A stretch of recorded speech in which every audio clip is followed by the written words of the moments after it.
contaba que la intención de hoy es repasar un poquito y tratar de aunar las cosas que fuimos viendo durante todo el ciclo de charlas y encontrarle el sentido.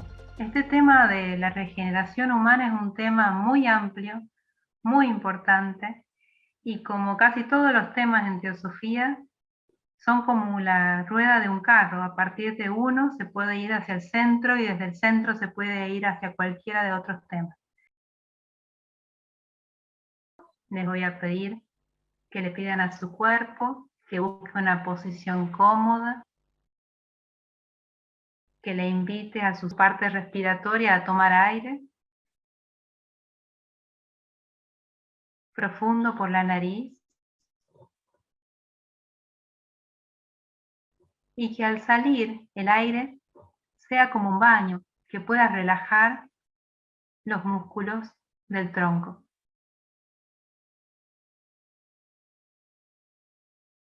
Al soltar la respiración dejo caer los hombros.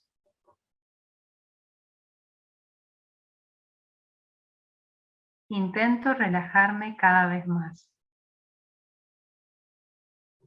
No hay un ritmo que seguir, solo el mío.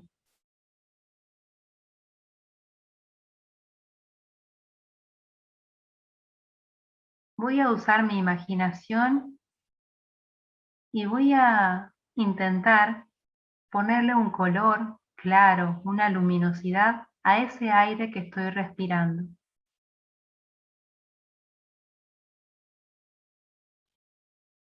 Voy a dejarme llenar de esa luz.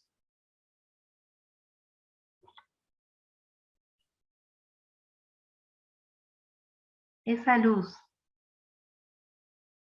ese aire que ahora inspiro, percibo cómo me nutre cuando inspiro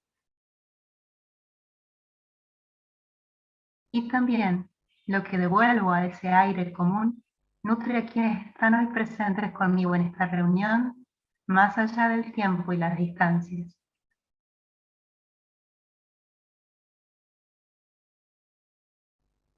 Hay un solo movimiento respiratorio en todo este grupo. Hay una comunión que se retroalimenta.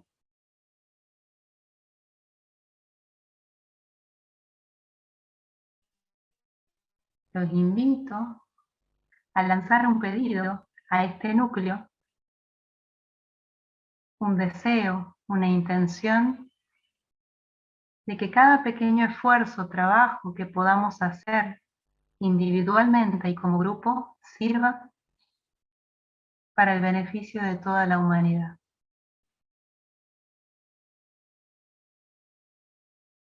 Y que esas palabras salgan del corazón de cada uno, hacia el corazón de la humanidad.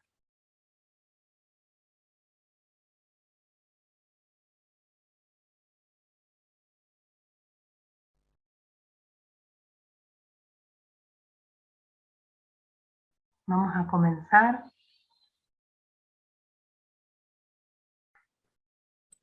Muchos hombres dentro y fuera de la sociedad teosófica se dedican a la regeneración del hombre. Hay un interés profundo por el progreso, por la perfección de la humanidad, no simplemente por la evolución de un nivel material o intelectual, sino realmente por un nivel moral, espiritual. La posibilidad de la regeneración del hombre simplemente, sino que es una necesidad urgente en respuesta al sufrimiento que podemos ver en el mundo. Entonces vamos a analizar un poquito más el tema del sufrimiento. En el budismo, en su primer sermón, el Gautama, el Buda, empieza enumerando 4 nobles verdades, la cual la primera es el dolor o sufrimiento. Toda la vida del hombre en el mundo es una vida que o está llena de dolor o siempre está la posibilidad de que el dolor exista. El hombre constantemente busca obtener algo de que carece o cuando lo consigue está temeroso de perderlo. Entonces, nos dice el budismo, el sufrimiento en esta vida, en esta manifestación, es prácticamente inevitable. Ahora bien, lo que nosotros percibimos como sufrimiento, y en algún momento podemos llegar a sentir el sufrimiento o a percibirlo como propio, el dolor del mundo entero.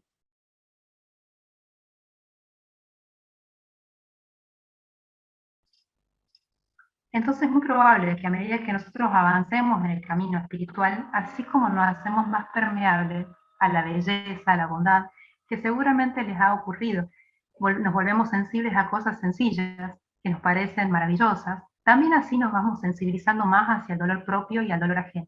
Cuando nos disponemos, cuando de verdad nos decidimos a quitarnos un poquito el velo de la ilusión. Por eso es tan importante que a medida que vayamos evolucionando en conciencia y que es inevitable que la sensibilidad también evolucione, también tiene que haber una comprensión que acompañe a este desenvolvimiento. Si no, el dolor puede hacerse intolerable. Les quiero compartir algo de este autor. Roberto Assagioli fue un psiquiatra, psicoterapeuta italiano, de la línea que formó después la línea de psicología transpersonal, y tiene una mirada desde la psicología sobre el camino espiritual muy interesante. Él nos dice que el desarrollo espiritual es un viaje arduo y largo, una aventura, a través de extrañas tierras llenas de sorpresas, alegría y belleza, dificultades e incluso peligros. Implica el despertar de potencialidades hasta ese momento latentes, la elevación de la conciencia a nuevos ámbitos, una drástica transmutación de los elementos normales de la personalidad y el funcionamiento de esta personalidad por una nueva dimensión interior.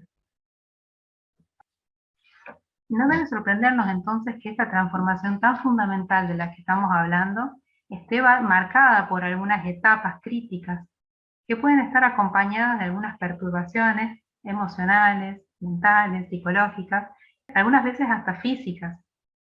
Este autor las ordena en un proceso y les llama a este proceso de transformación y le llaman crisis. Crisis que preceden al despertar espiritual, otras causadas por el despertar espiritual, otras reacciones que siguen al despertar espiritual y las fases del proceso de transmutación. Me pareció interesante compartir con ustedes esto, que no tiene por qué ser una verdad absoluta, de hecho nada de lo que expongamos aquí lo es, pero que algunas veces nos podemos identificar con algunas de estas situaciones, de estas circunstancias a lo largo, a comprender no solamente nuestro camino, sino también las instancias de los caminos de otras personas que nos rodean. En cuanto a las crisis que preceden al despertar espiritual, se podría decir que el hombre en esta etapa más bien se deja vivir más que vive. Toma la vida como viene, no cuestiona su significado, su valor. Su vida es lo que es tangible, lo que puede tocar, lo que puede ver. Si es más maduro, a lo mejor subordina sus satisfacciones personales al cumplimiento de deberes, de su familia, deberes sociales inmediatos, pero no se pregunta muy mucho por qué lo hace, qué sentido tiene. Pero luego de algunas veces, una crisis existencial que le llamamos, donde hay una combinación de una creciente sensibilidad y también un sentimiento de responsabilidad y hasta culpa, o puede haber un shock emocional, la pérdida de alguien muy querido, de algo muy querido, o a veces, naturalmente, el hombre comienza a percibir una insatisfacción creciente. Siente que algo le falta, un vacío, porque las cosas que antes le interesaban, que llenaban su día a día, ya no tienen el sentido que tenían. Se produce un estado de ansiedad algunas veces, y incluso hay algunas personas que buscan volver a conectarse con esa realidad de las que ya no se sienten tan conectados, y buscan hasta realizar nuevas actividades, hasta de forma ansiosa, para conectarse, para tratar de sentir algo. Esta crisis se produce, este tironeo entre aspectos de la personalidad, que todavía no están ni reconocidos ni trabajados, y la emergencia, la novedad de algunos aspectos espirituales que están empezando a aparecer. Y traen a la superficie elementos de la personalidad que deben ser trabajados. Es sobre esto que vamos a hacer un poquito hincapié en esta parte. Vamos a tratar de elaborar un poquito más qué es esto de la crisis moral, el sufrimiento de la humanidad. Es algo que en las conferencias de Rada Burnian sobre regeneración humana se hace mucho hincapié. Cada civilización tiene que enfrentarse a desafíos de diversas clases. Nuestra época no es muy distinta, no es menos cruel que épocas anteriores. Cada civilización en su momento tuvo desafíos acordes a su momento. Y nosotros, por más evolución y adelanto en la tecnología y el conocimiento, vemos que no hay mucha diferencia. Puede haber formas de violencia más sofisticadas, distintas, formas de esclavitud disfrazadas de trabajo pobre, pero en sí nada ha cambiado demasiado. Rada Burnier sobre esto hacía énfasis en lo siguiente: estos enormes problemas son el reflejo de algo interno del ser humano. El verdadero origen del problema radica en la psique humana. Si no consideramos el origen, no nos limitamos a sus efectos, entonces superficiales.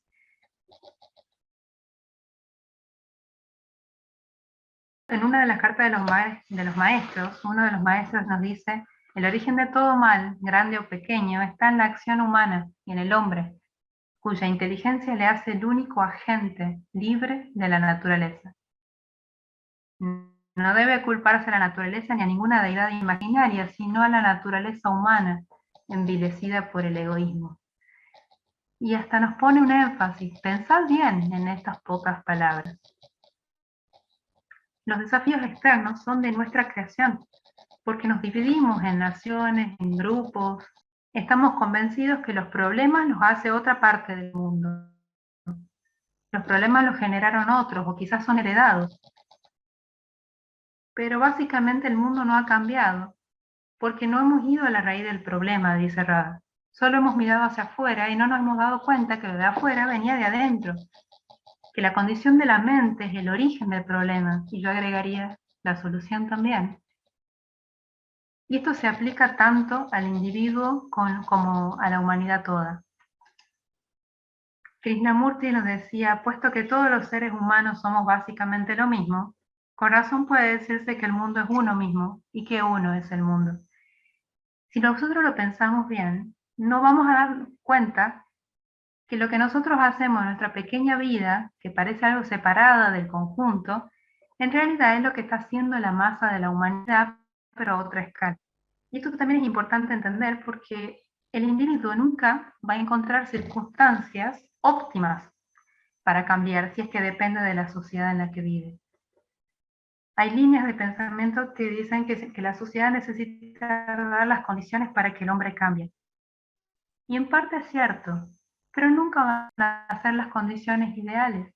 Entonces este es un tema que hay que abordarse conjuntamente, el individuo a la par de la sociedad. Nos dice Rada de nuevo: el desafío del mundo actual es debatirse entre la unidad y la falta de ella, la cooperación y la confrontación y el conflicto. Nos es tan difícil como humanidad encontrar solución a problemas como la guerra, la pobreza, porque es tal nuestra división actual. Ningún esfuerzo fragmentario puede tener éxito. Ninguna solución aportada por ese esfuerzo puede durar, porque la mente fragmentada es la autora de los problemas. Caemos en la misma. Puede haber una asociación con muy buenas intenciones, pero va a abarcar un pequeño lugar, cualquiera sea su intención buena. No va a alcanzar el conjunto, la totalidad. ¿No será que nos negamos a abordar la separatividad en nuestra propia mente? Nosotros no nos damos cuenta que hasta en mínimas situaciones buscamos el provecho inmediato, porque es mucho más atractivo que una solución a largo plazo. Y esto ocurre como humanidad porque tenemos una idea equivocada de nosotros mismos, una falta de perspectiva respecto a lo que es nuestra propia vida. Y la verdad, ¿qué es lo que sabemos de nosotros mismos? ¿Sabemos algo de nosotros mismos? Nos decía Rada que al menos que el hombre conozca lo que es, el lugar que ocupa y a dónde puede llegar, ¿cómo puede actuar correctamente? Si yo solo conozco y me identifico con una pequeña porción transitoria de mi existencia, y considero mis pensamientos, mis ideas, mis posesiones como necesarias para mi supervivencia y la de los míos, y es muy difícil que mis actos no sean competitivos, no estén fijándose en los demás y no tengan un poco de utilitarismo. En cambio, qué distintas que pueden ser nuestras relaciones si comprendo realmente lo que soy. Y es por esto que el autoconocimiento tiene un enorme valor práctico. Las sociedades humanas no pueden cambiar a menos que los individuos cambien. Y el cambio debe ser hacia la unidad. Rada en una parte nos dice, no nos conformemos con ser buenas personas. Veamos las cosas más a fondo. Probablemente nosotros que estamos en esta búsqueda espiritual no seamos personas agresivamente egoístas. Y así nos puede pasar que no consideremos al egoísmo como un problema a resolver en nuestro interior. Como que los malos son los otros o hay mayor maldad fuera. Pero el egocentrismo puede ser muy sutil. Si nosotros no vemos todavía a nuestros parientes, a nuestros seres queridos como lo mío, lo tuyo, y todavía hay una barrera, todavía está el yo y todavía está el otro.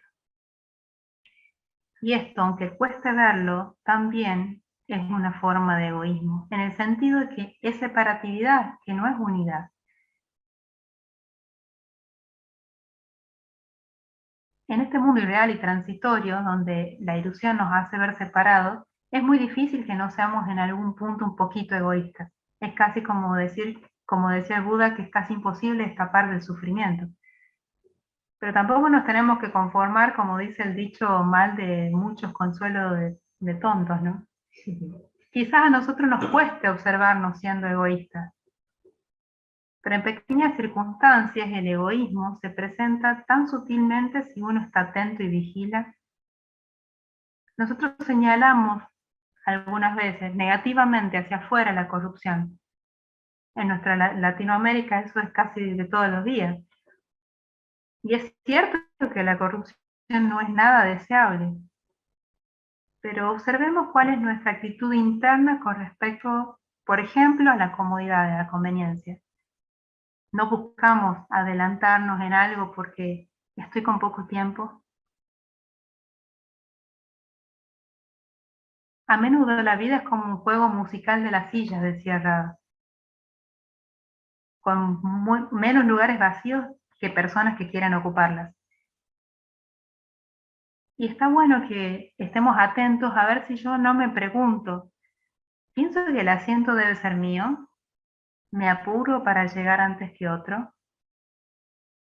Entonces, el cambio fundamental es pasar realmente desde el egoísmo, desde el autocentrismo, desde la preocupación por uno mismo, a un estado de comprensión, de armonía, de unidad, donde realmente se descubre que el bienestar, cuando la condición interna cambie, el mundo cambiará. El Buda se refería a este sentimiento de compasión, pero desde lo interno, a la liberación de nuestra propia preocupación por nosotros mismos. Joan Halifax es una maestra budista que trabaja con personas en etapas cercanas a la muerte, enfermedades terminales, presos condenados a muerte.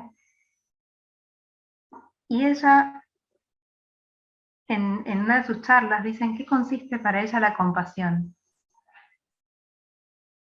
Y nos dice que está, entre otras cosas, hay muchos factores, pero ella recalca estos: la capacidad de ver claramente y sin barreras, con un corazón abierto que no se defienda, la naturaleza del sufrimiento.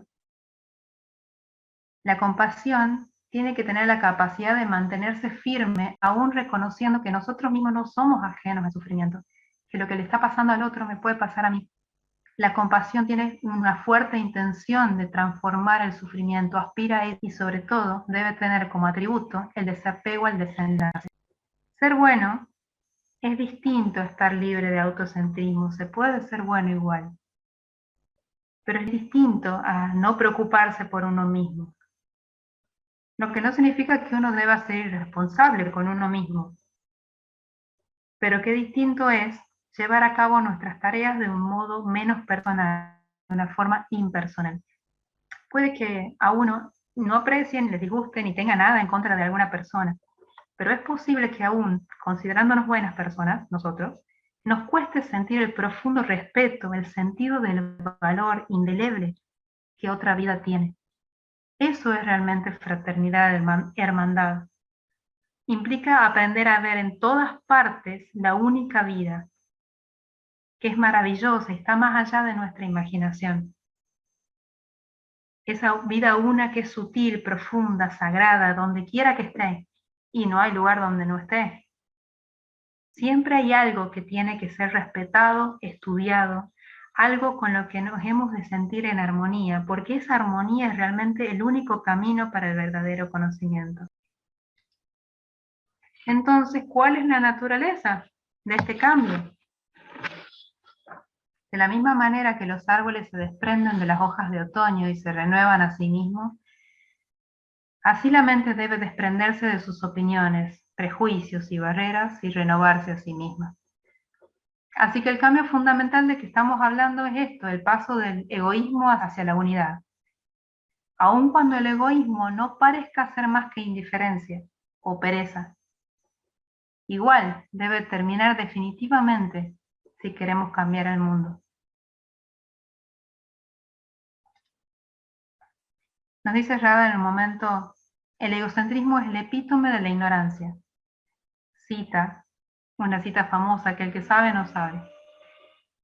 Y el que sabe es aquel que realiza la unidad, la cual es también belleza suprema, armonía, paz, amor y la sabiduría que le capacita a uno para actuar correctamente. En cambio, el conocimiento que llena el cerebro de ideas y no contiene ningún elemento de amor en él, no sirve, no es conocimiento.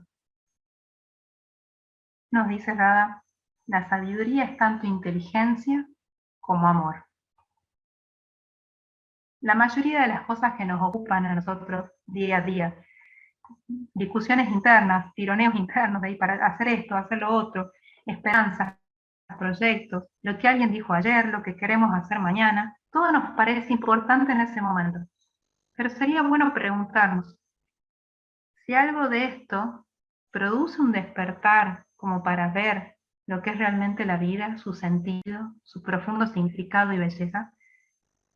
Si recuerdan, cuando hablamos de Dharma en este ciclo, hablamos de evolución, de diversidad y de desigualdad.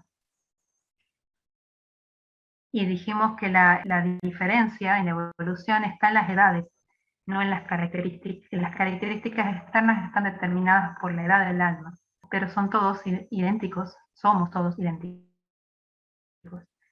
Y recordamos aquí en esa charla el primer objetivo de la sociedad, porque la regeneración humana está muy asociada a los objetivos de la sociedad teosófica. Es el propósito, en realidad, con la que fue formada. Entonces, cuando hablamos de fraternidad, hablamos de esto, de que todos los seres son perfectos, pero cada uno a su manera única.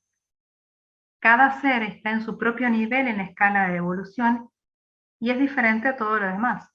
Sin embargo, implícito en cada uno está la existencia una, la esencia una.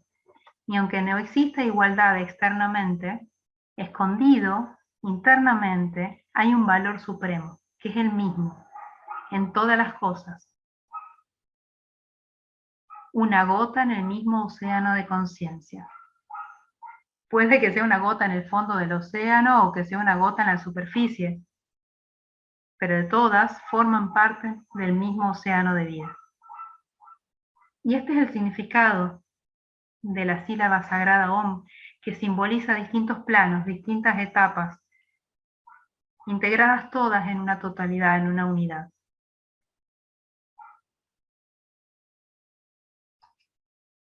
Joan Halifax, quienes les hablaba antes, nos recuerda que la compasión es inherente al ser humano, y generalmente esas condiciones son propiciadas por la propia experiencia de sufrimiento. Esa experiencia de haber sufrido en algún momento de nuestras vidas, si podemos sacar el jugo de eso, si podemos extraer la belleza de la experiencia, sería la resiliencia, nos capacita para sentir compasión. pero nos advierte que tiene enemigos. Y estos enemigos también van en contra de un sentimiento de fraternidad, de hermandad. Es la lástima, sentir pena.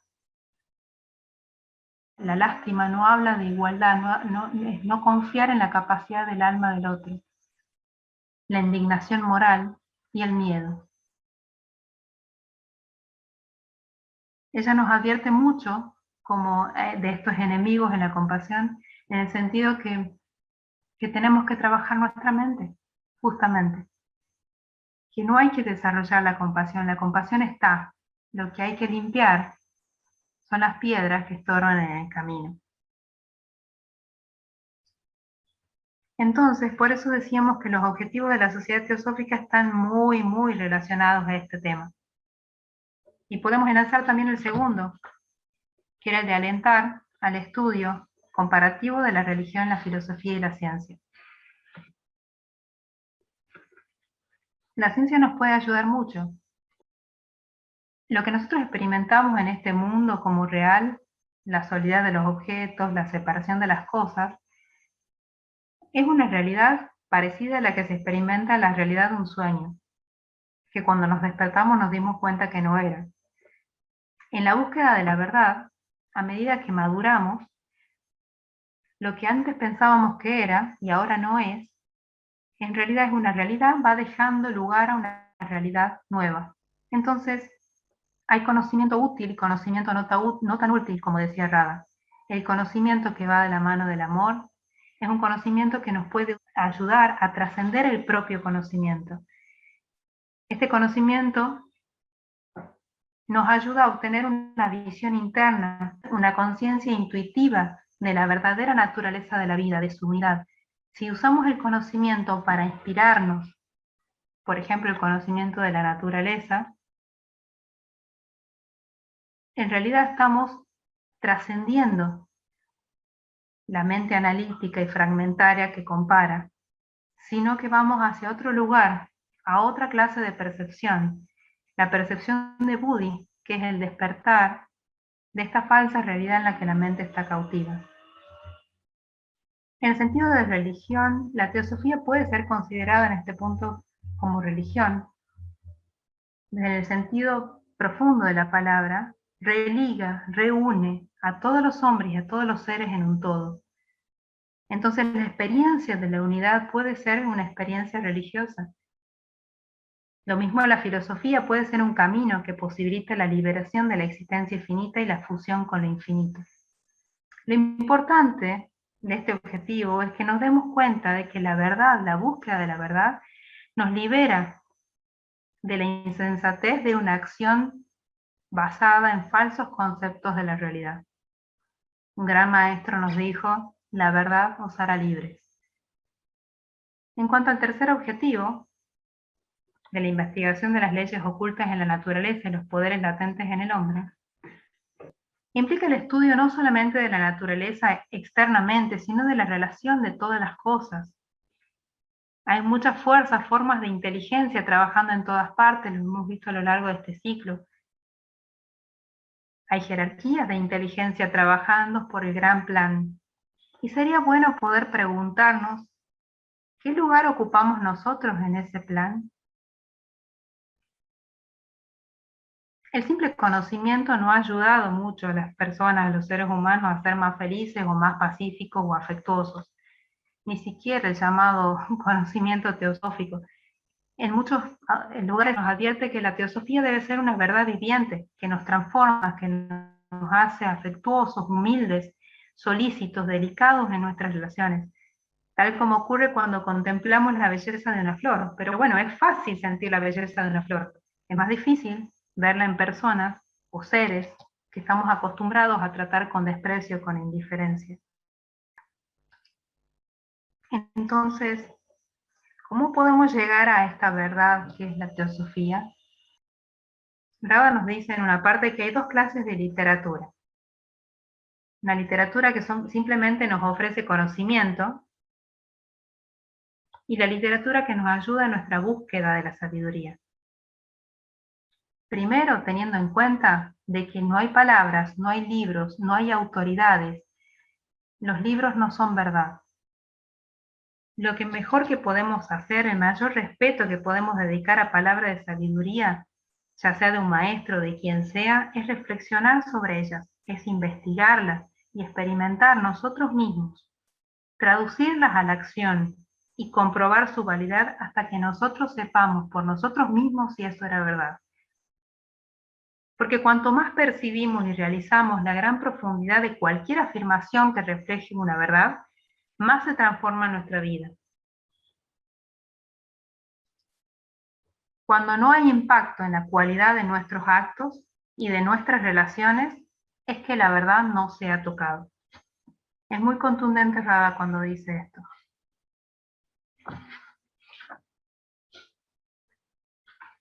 A medida que la conciencia se desarrolla, tiene lugar lo que Krishnamurti llamaba el despertar de la inteligencia.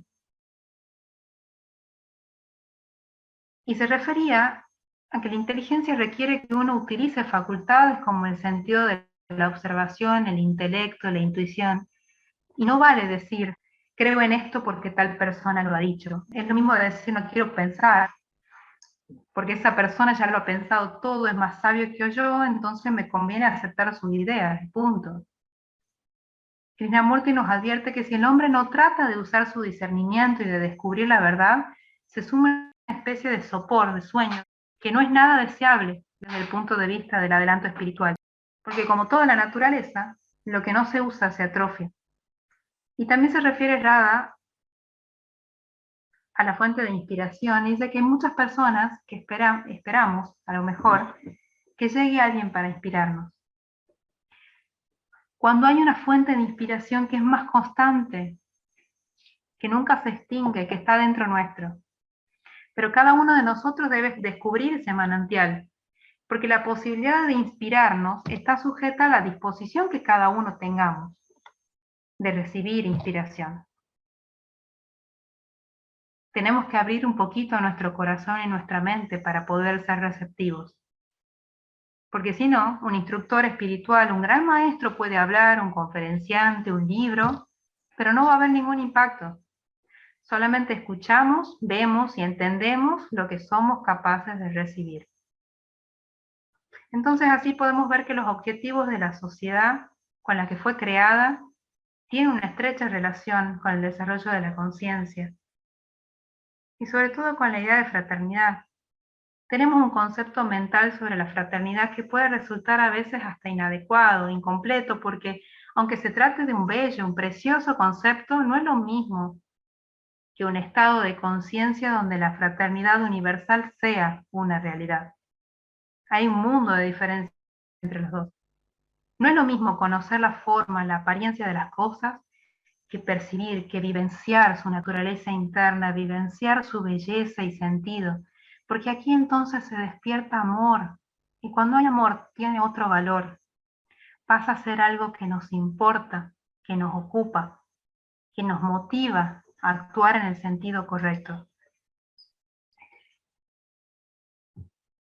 La voluntad es esa fuerza vital que reconoce que algo es valioso y que vale el esfuerzo. Entonces, el contacto con la verdad nos proporciona voluntad. Ahora voy a continuar. ¿Recuerdan cuando les contaba que Asayeri enumeraba el proceso de autorrealización y notaba algunas etapas críticas en esa transformación? Suponiendo que hubo un despertar espiritual, hay una apertura de un canal entre el yo y el yo superior. Si recuerdan cuando hablamos de los cuerpos, de las 7 dimensiones del ser.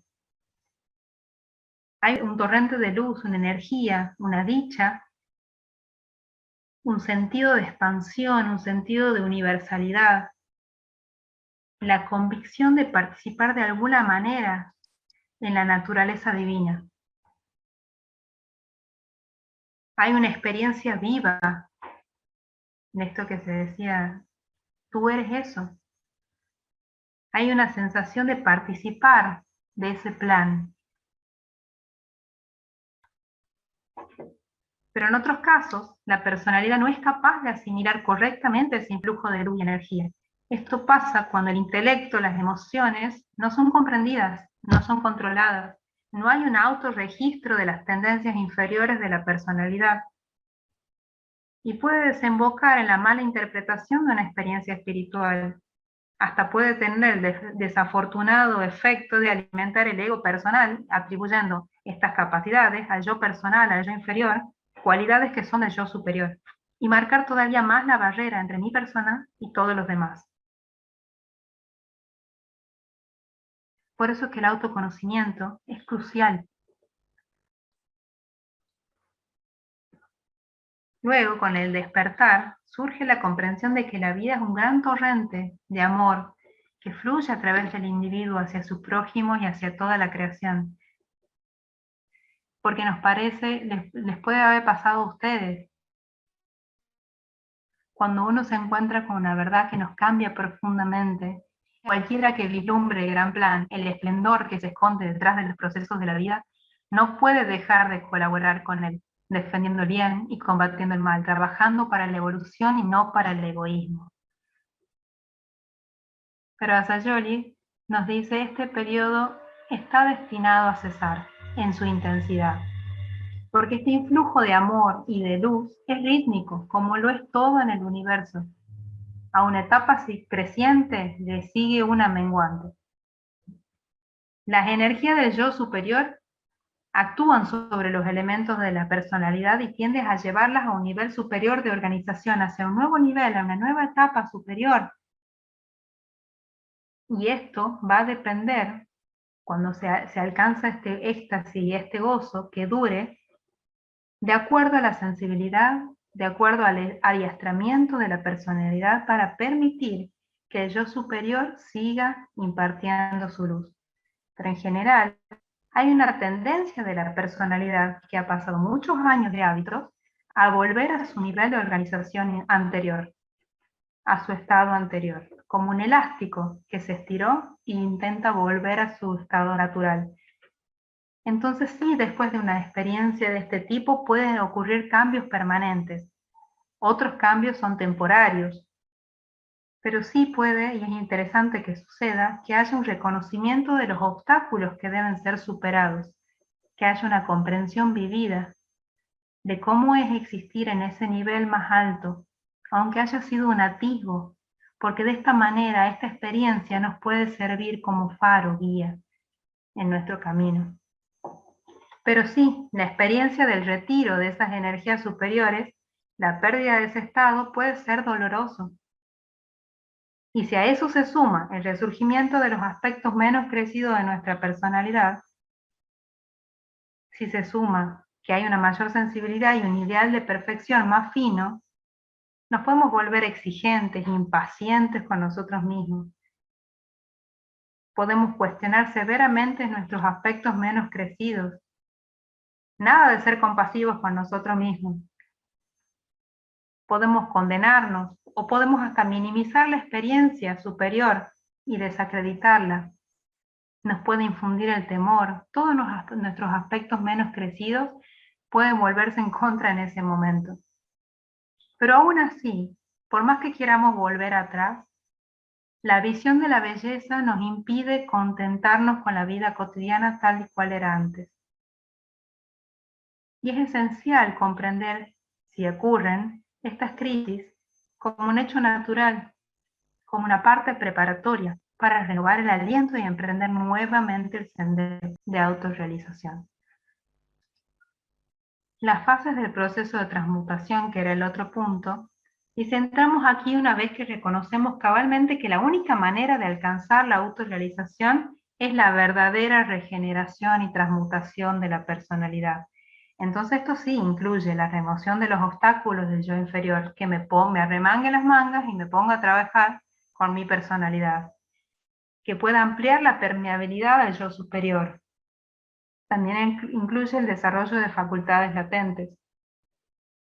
Pero es una transición, es la salida del antiguo estado todavía sin haber alcanzado un estado nuevo. Y si bien hay desafíos importantes, en este punto la vida adquiere significado y propósito. Las tareas comunes se vitalizan, porque uno aprende a ser conscientes de que ocupa un lugar, que cada pequeña obra tiene un lugar en un plan mayor. Entonces la comprensión de la naturaleza de la vida aumenta, le imprime un orden, un sentido, y hasta nos pone un poco más serenos ante las circunstancias cambiantes. Pero las dificultades en este proceso tienen que ver con la capacidad de equilibrar las tareas.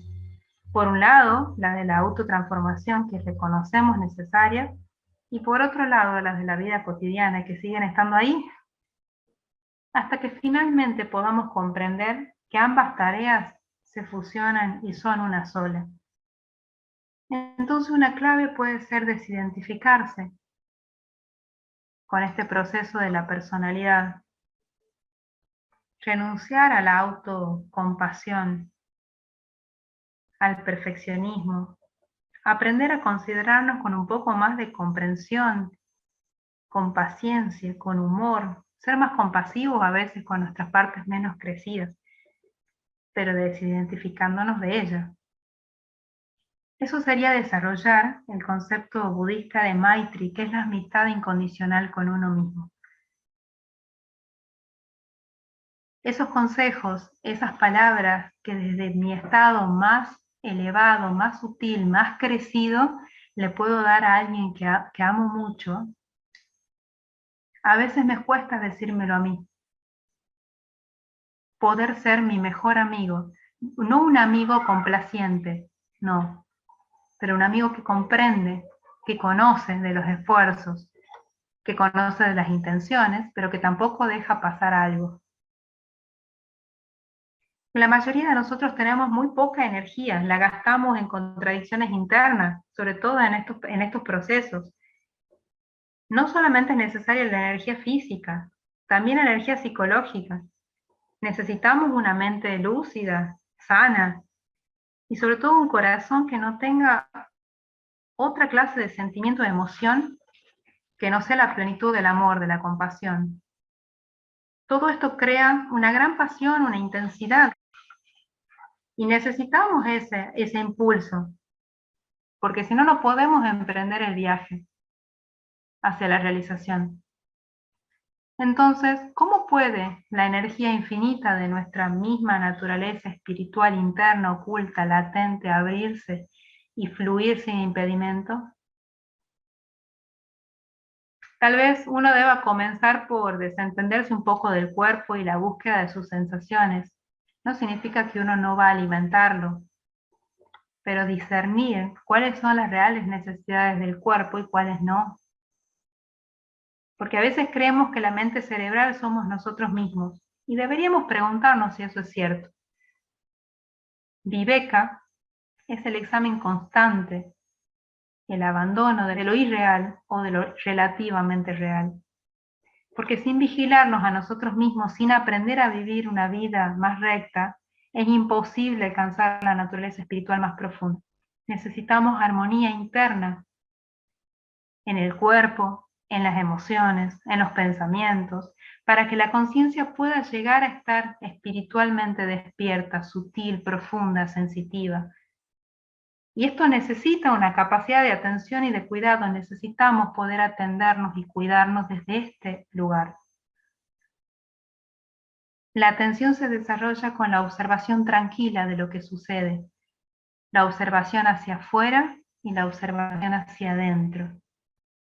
No se trata de caer de nuevo en el autocentrismo y todo el tiempo estar observándonos a nosotros mismos solamente. No debe perderse la relajación, el gozo y la armonía. Uno debe observar en general. La naturaleza humana no solo puede ser estudiada mirándonos a nosotros mismos a la cara, sino también observando la naturaleza humana en otras personas, siempre que lo miremos de una forma impersonal. Debemos aprender sencillamente a escuchar, pero escuchar cualquier cosa que esté ahí, la vida del árbol, la alegría de un amigo, o de uno que no sea tan amigo, porque la atención incluye escuchar, pero escuchar también es escuchar algo profundo adentro nuestro. Pero este tipo de escucha de la que estamos hablando es escuchar con el corazón, no solamente con la oreja y con la mente.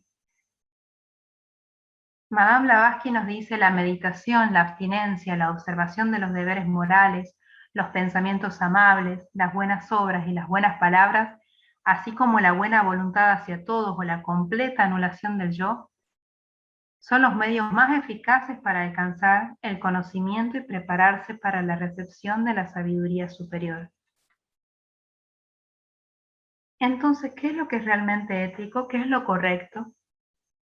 Seguramente será lo que está relacionado con la unidad de la vida, con la experimentación de la no separatividad de todas las formas. Entonces, ¿cómo sabemos si vamos en el camino correcto? La prueba de nuestro crecimiento está en la vida diaria. Si nuestra comprensión acerca de la vida es buena, es correcta, deberíamos ser cada vez más afectuosos y comprensivos, incluso con personas que son difíciles. Todas las personas espiritualmente grandes han dado ejemplos de cómo comprender, cómo la compasión incluye al pecador. Si entendemos que nadie peca a menos que sea espiritualmente ignorante, y cuanto más ignorante, más comprensión necesita. Esto no quiere decir que hagamos lo que esa persona quiere o que le demos la razón sin más. En realidad significa que a la par de crecer en comprensión, también debemos crecer en discernimiento. Pero la prueba del verdadero aprendizaje de la verdad, que es la teosofía, es para nosotros el desarrollo de esta comprensión, del afecto, de la serenidad, de la sensibilidad, de la escucha, no solo hacia los demás seres humanos, hacia toda vida, incluyéndome. De esta manera la vida se vuelve más dulce y el contento se hace más permanente porque en todas partes hay bondad. Donde la vida se encuentre, hay bondad. Y hemos dicho que no hay lugar donde no esté. Para ir cerrando, podemos decir que las enseñanzas teosóficas nos brindan herramientas muy valiosas para evolucionar como seres humanos y para regenerarnos como humanidad. Pero es importante que nos preguntemos si sentimos la urgencia del cambio. ¿Lo sentimos realmente? Si no la sentimos, y los problemas del mundo, incluso los nuestros, quedan en el olvido, nada va a cambiar. Entonces lo primero que podemos hacer es mantener viva la inquietud, como un tema de fondo, como una cortina musical en nuestra mente, un cartón permanente en el corazón que sostenga esa atención sobre nuestros aspectos inferiores. Cada vez que nosotros veamos en nosotros surgir un pensamiento de la mente no regenerada, hay que barrarlo. Tenemos que estar alertas. Krishnamurti comparó el trabajo espiritual con cuidar un jardín. Él decía, si preparamos el terreno, sembramos la semilla, pero nos vamos de vacaciones, no va a haber jardín. Las semillas pueden ser buenas, pero el jardín se llenará de malas hierbas. Cuidar un jardín significa preparar el suelo, sembrar las semillas, vigilar y arrancar las hierbas, regar la siembra. Un continuo cuidado, continua atención y trabajo. Cuando hemos recibido algo de valor y lo cultivamos,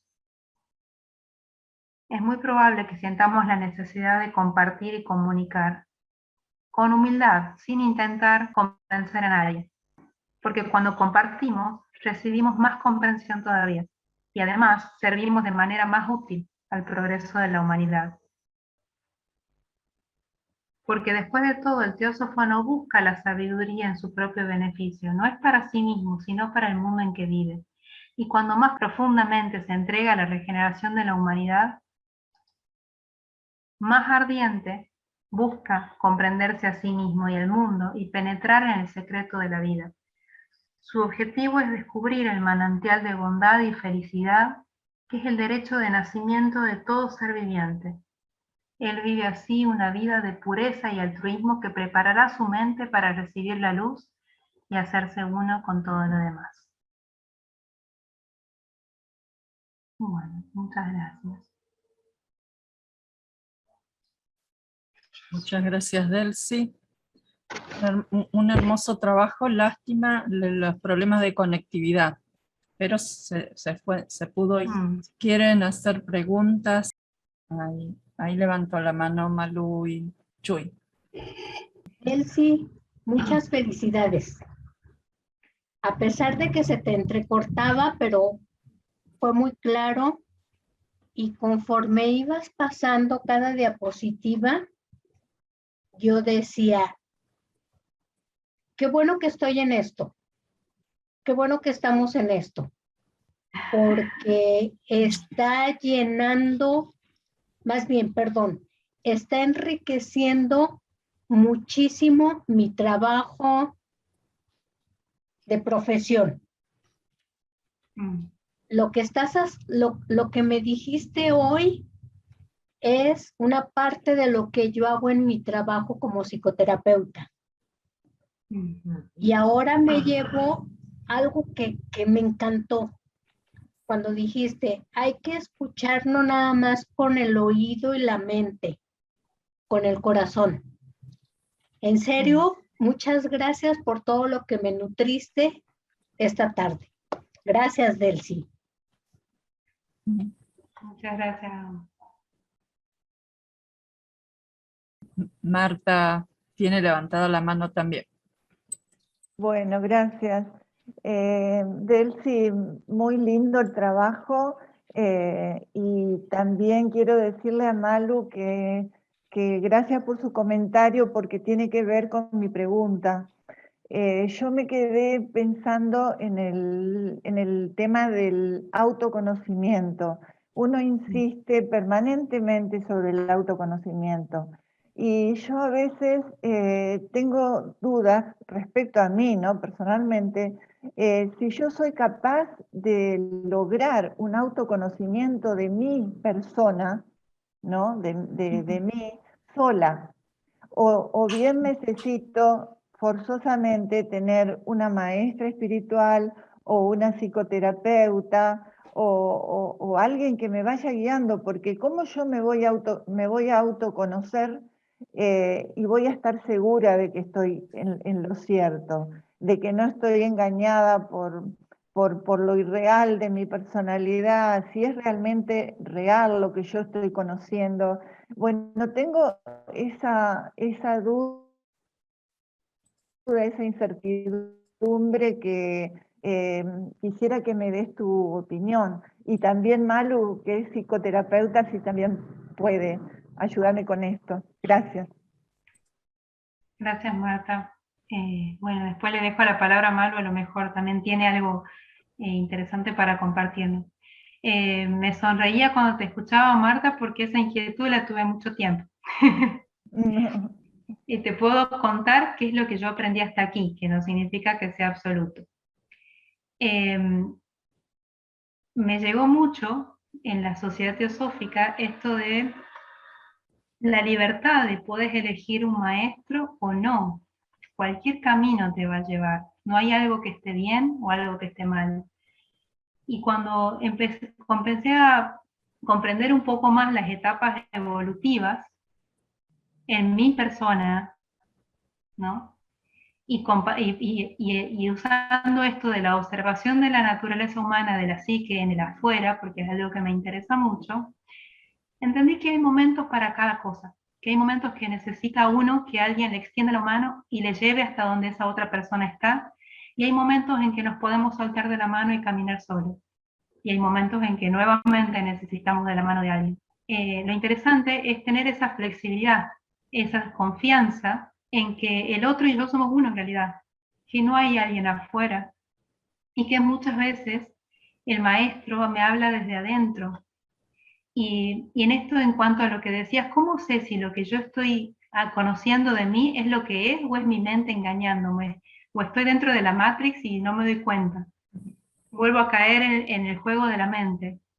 Es algo que es muy posible, que nos puede haber pasado muchas veces, pero hay algo que a mí me sirvió y es una premisa muy simple pero muy profunda, que en general cuando el yo superior habla, no habla de separación, habla de unidad. Siempre la versión más amorosa que incluya el bien de todos y no el mal de ninguno, no es mi personalidad. Generalmente es algo más grande. Si me marca con dulzura, que hay cosas que hay que corregir de mí mismo y que no tiene la culpa otro, seguramente es alguien de adentro superior hablándome. Si en cambio me estoy justificando de un montón de maneras, probablemente no sea el yo superior quien me esté hablando. Eso me ha servido a mí. Gracias, Delcy. No sé si Malu quiere comentar algo. Mira, Marta, cuando yo empecé a trabajar como psicoterapeuta, yo decía que yo era lo máximo y que todos los que llegaran a mí se iban a sanar. Y oh sorpresa, a través del otro yo he crecido. A través de mis pacientes o de los cursos que yo imparto, yo aprendo. Entonces, esto me llevó a entender y comprender que nosotros como psicoterapeutas no curamos, ayudamos a la gente a que vea su vida desde otra perspectiva. Y la teosofía, al principio, me dice Chuy, no digas que somos muy nuevos. Nosotros somos recién desempacados, porque tenemos bien poquito tiempo en esto. Pero conforme hemos conocido a tanta gente, gracias a la pandemia, a tanta gente de tantos lugares, se ha expandido nuestro crecimiento espiritual sin llegar a ninguna religión. Se ha expandido nuestra conciencia al grado de que, por ejemplo, el primer año con Argentina, en su curso de verano, creo que fue de verano, yo sudé, yo sufrí y me dolía mucho la cabeza por tanta y tanta y tanta información. Entonces, poquito a poquito le fui disminuyendo. Y yo les agradezco infinitamente a Argentina, y sé que están hermanos de otros lugares, pero Argentina nos abrió las puertas. Y no necesitas, esto te lo digo también como dijo Delcy, desde mí. A veces uno no necesita ni un gurú, ni el mejor psicoterapeuta, ni el mejor teósofo, ni el mejor genio, porque en ti está tu verdad. Eso yo lo he aprendido a través de mi trabajo terapéutico, de mi trabajo con capacitación y gracias a la teosofía. Y a todos ustedes que la verdad los admiro y los quiero mucho. Eso es todo, Marta. Muchas gracias, Malu. Si me permitís, yo a lo mejor voy a poner algo más teórico, pero creo que tiene que ver con la pregunta. En realidad, en esto del discipulado, de tener un maestro, de conocer al maestro, en realidad cuando yo entré en la Sociedad Teosófica, mi sueño era conocer al maestro, y como escuché de otro teósofo que también tenía el mismo sueño, dijo, todavía no he conocido al maestro, creo que, por lo menos, creo que sí entendí que el que es del discípulo no es esta personalidad. El que es el discípulo, el que es iniciado, el que pasa por todas las etapas, es nuestro yo superior, es nuestra tríada superior.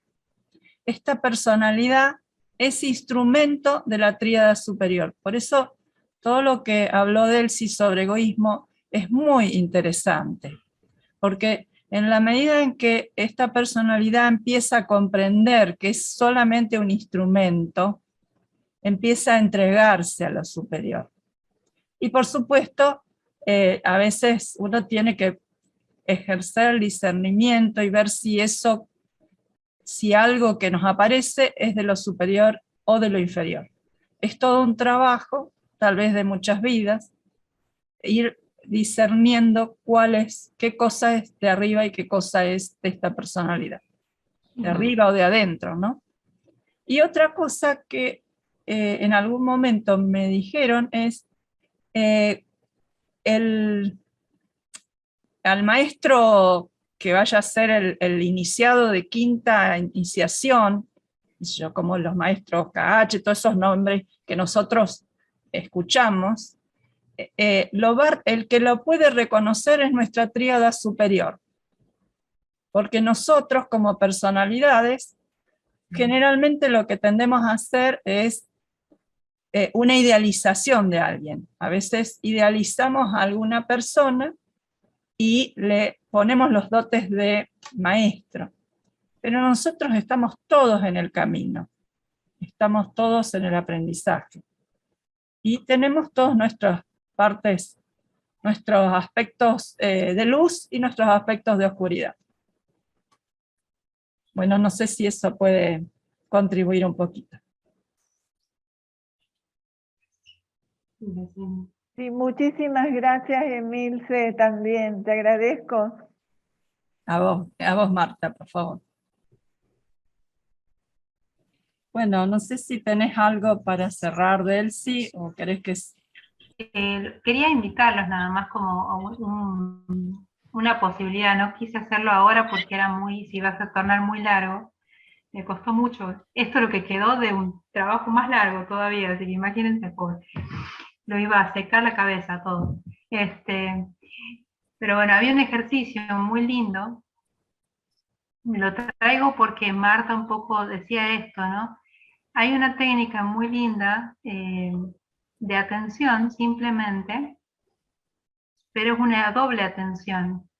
Por ejemplo, poner una música, una imagen o algo que nos llame la atención y percibirnos primero lo que estamos mirando, analizar la música, sentir lo que sea, lo que nos llegue, y después poder ponernos como por detrás de esa personalidad que observo. Poder mirarnos desde atrás, que esa personalidad, la Delcy está sintiendo esto, la Delcy está pensando esto, la Delcy se siente de esta manera. Es como una pequeña despersonalización, pero un ejercicio corto, chiquito, pero que es interesante hacerlo porque trae una experiencia interesante que puede ayudarnos a discernir cuando vienen situaciones o sensaciones. Pero bueno, esa era una invitación nada más. Así que bueno, cerremos este ciclo por ahora. Gracias. Oh vida oculta, que vibras en cada átomo.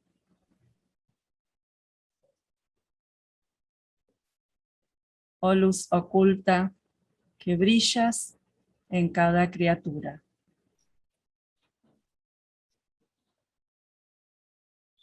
Oh amor oculto, que todo lo abarcas en la unidad.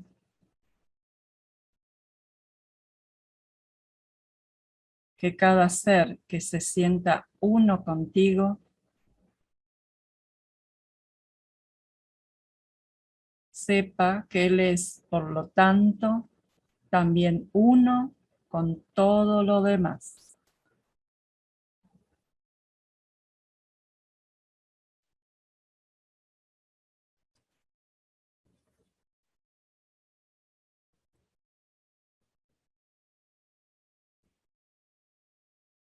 Muchas gracias. Gracias, Delcy. Gracias, Emilce. Gracias a todos. Gracias, Delcy. Muchas gracias. Gracias, Delcy. Gracias. Hermoso trabajo. Gracias. Muy bueno, Delcy. Muy bueno. Muchas gracias, Delcy, hermoso.